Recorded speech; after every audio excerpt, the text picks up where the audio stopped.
നേരെ തിരുവനന്തപുരത്തേക്ക്. തിരുവനന്തപുരം കോർപ്പറേഷനിൽ മേയർ തെരഞ്ഞെടുപ്പ് നടക്കാൻ പോവുകയാണ്.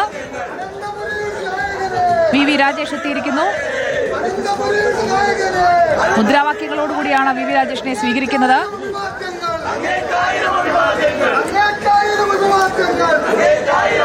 ചരിത്രത്തിലാദ്യമായി കേരളത്തിൽ ഒരു കോർപ്പറേഷൻ ഭരണം പിടിച്ചിരിക്കുകയാണ് BJP.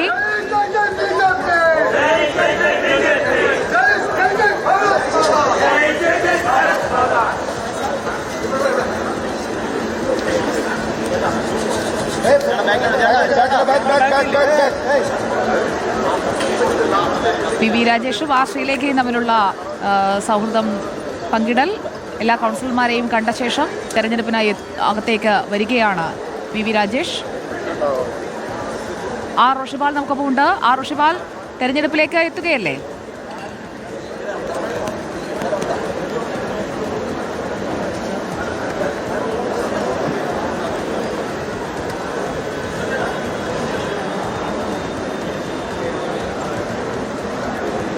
ഇപ്പോൾ തിരുവനന്തപുരം കോർപ്പറേഷനിൽ വോട്ടെടുപ്പിലേക്ക് കടക്കാൻ പോവുകയാണ്. 10:30-ക്കാണ് തെരഞ്ഞെടുപ്പ്. മേയറായി വി രാജേഷിനെയാണ് പാർട്ടി ഇപ്പോൾ നിശ്ചയിച്ചിരിക്കുന്നത്. ഡെപ്യൂട്ടി മേയറായി ആശാനാഥ് GSും കൗൺസിലർമാരെല്ലാവരും എത്തിക്കഴിഞ്ഞിരിക്കുകയാണ്.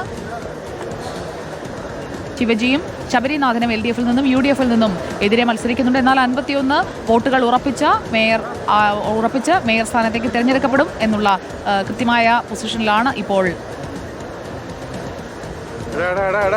ഒരു കസേര കൂടി മുന്നിലേക്ക് എടുക്കുകയാണ്.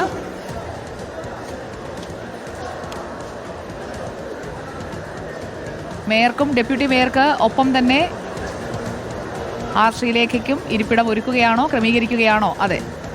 റോഷിപാൽ, മേയർ സ്ഥാനത്തേക്ക് വി രാജേഷ് എത്തുന്നു. എന്നാൽ പ്രാധാന്യത്തോടു കൂടി തന്നെ ശ്രീലേഖയ്ക്കും ഇരിപ്പിടം ക്രമീകരിക്കുകയാണ് അവിടെ.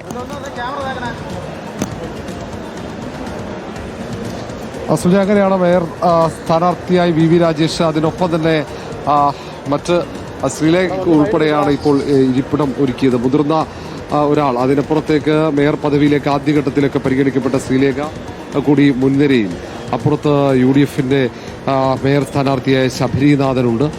അങ്ങനെ ഇവിടെ മേയർ പദവിയിലേക്കുള്ള തെരഞ്ഞെടുപ്പ്, മേയർ സ്ഥാനത്തേക്കുള്ള തെരഞ്ഞെടുപ്പിന് കോർപ്പറേഷൻ കൗൺസിൽ ഒരുങ്ങിക്കഴിഞ്ഞു. എല്ലാ കൗൺസിലർമാരും ഇവിടെ എത്തിച്ചേർന്നു. 100 കൗൺസിലർമാരാണ്, 101 കൗൺസിലർമാരുള്ള കോർപ്പറേഷനിൽ വിഴിഞ്ഞത്ത് ഒരു ഡിവിഷനിൽ മാത്രമാണ് തെരഞ്ഞെടുപ്പ് ഇനി നടക്കാനുള്ളത്. അത് ജനുവരി 21 നടക്കും. ഇതിൽ 2 സ്വതന്ത്ര കൗൺസിലർമാർ, അതിൽ ഒരാൾ പരസ്യമായി തന്നെ രാധാകൃഷ്ണൻ പിന്തുണ NDAക്ക് നിരുപാധിക പിന്തുണ പ്രഖ്യാപിച്ചു കഴിഞ്ഞു.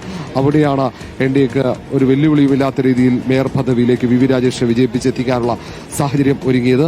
ഇനി മറ്റൊരു പൗണ്ട് കടവിലെ UDFിന്റെ വിമതനായി വിജയിച്ച UDFിന്റെ കോൺഗ്രസിന്റെ മണ്ഡലം പ്രസിഡന്റ് കൂടിയായിരുന്ന സുധീഷ് കൂടി ഈ കാര്യത്തിൽ നിലപാട്. സുധീഷിന്റെ വോട്ട് ആർക്കായിരിക്കും എന്നത് വ്യക്തമല്ല. ഏതായാലും നിലവിലെ സാഹചര്യത്തിൽ LDFും UDFും പ്രത്യേകം മത്സരിക്കുന്നു. വി രാജേഷ് ഇപ്പോൾ ഇരിപ്പിടത്ത് ഇരുന്ന് ഇപ്പോൾ അഭിവാദ്യം ചെയ്തു. ഇപ്പോൾ പ്രധാനമായി ഇപ്പോൾ രാധാകൃഷ്ണൻ സ്വതന്ത്ര കൗൺസിലായി NDAക്ക് പിന്തുണ പ്രഖ്യാപിച്ച രാധാകൃഷ്ണൻ, കണ്ണമൂലിയിലെ കൗൺസിൽ രാധാകൃഷ്ണനാണ് ഇപ്പോൾ വി രാജേഷിനും ഒപ്പം ഡെപ്യൂട്ടി മേയർ സ്ഥാനാർത്ഥിയായ ആശാനാഥിനും അഭിവാദ്യം അർപ്പിച്ചത് ഇപ്പോൾ എത്തിയിരിക്കുന്നത്.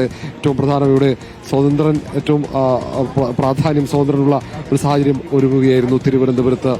ആദ്യഘട്ടത്തിൽ തന്നെ അത് 50 കേവല ഭൂരിപക്ഷത്തിലേക്ക് ഒരു കക്ഷിക്ക് എത്താൻ പറ്റാത്തൊരു സാഹചര്യം ഉണ്ടായിരുന്നു. ഏതായാലും നിലവിൽ ഒറ്റക്കക്ഷിയായ NDAയുടെ മേയർ സ്ഥാനാർത്ഥിയായി വി രാജേഷിനെ വിജയിപ്പിക്കാനുള്ള സാഹചര്യം. ഏതായാലും അല്പസമയത്തിനകം തന്നെ ഈ മേയർ പദവിയിലേക്കുള്ള തെരഞ്ഞെടുപ്പിന്റെ നടപടിക്രമങ്ങൾ ആരംഭിക്കും. അതിന്റെ നടപടിക്രമങ്ങൾ ആണ് ഇപ്പോൾ പുരോഗമിക്കുന്നത്. കൗൺസിൽ നടക്കുന്ന ഈ കൗൺസിൽ ഹാളിൽ എല്ലാ കൗൺസിലർമാരും അവരുടെ ഇരിപ്പിടത്തിൽ ഇരുന്നു കഴിഞ്ഞു. ഇനി തെരഞ്ഞെടുപ്പ് നടപടിക്രമങ്ങളാണ്. അതിലേക്ക് അല്പസമയത്തിനകം തന്നെ പോകും. ഇതിൽ UDFും LDFും വിപ്പ് നൽകിയിട്ടുണ്ട് അവരുടെ കൗൺസിലർമാർക്ക്.